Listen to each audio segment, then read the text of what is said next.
काशिकापुराधिनाथकालभैरवं भजे आनुकोटिभास्वरं भवाब्धितारकं परं नीलकण्ठवीक्षितार्थदायकं त्रिलोचनं कालकालमम्बुजाक्षमक्षशूलमक्षरं काशिकापुराधिनाथकालभैरवं भजे शूलदण्डपाशदण्डपाणिमादिकानडं श्यामकायमादिदेवमक्षरं निरामयं भीमविक्रमं प्रभुं विचित्रताण्डवप्रियं काशिकापुराधिनाथकालभैरवं भजे मुक्तिमुक्तिदायकं प्रशस्तचारुविग्रहं भक्तवत्सलं स्थितं समस्तलोकविग्रहं गिरिवरन्मनोग्रहेम किङ्किणीलसत्कटिं काशिकापुराधिनाथकालभैरवं भजे धर्मसेतुपालकं स्वधर्ममार्गनाशकं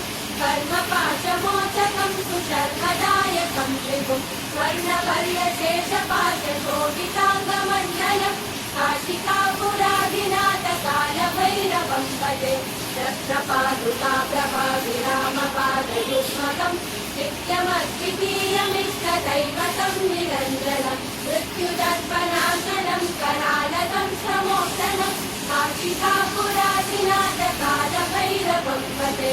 अट्टहासभिन्नपद्मजालकोशसङ्कटिं दृष्टिपातलक्ष्यभावजालमुग्रशासनम् अष्टसिद्धिदायकं कपालमालिकन्दरं काशिकापुराधिनाथकालभैरवं भजे भूतसङ्गनायकं विशालकीर्तिदायकं काशीवासलोकपुण्यपापशोधकं विभुं नीतिमार्गकोविदं पुरातनं जगत्पतिं काशिकापुराधिनाथकालभैरवं भजे बालभैरवाष्टकं पठन्ति ये मनोहरं ज्ञानमुक्तिसाधनं विचित्रपुण्यवर्धनं शोकमोहदैन्यलोककोपतापनाशनं ते प्रयान्ति कालभैरवाङ्घ्रि सन्निधिं ध्रुवं काशिकापुराधिनाथकालभैरवं भजे काशिकापुराधिनाथकालभैरवं भजे कालभैरवं भजे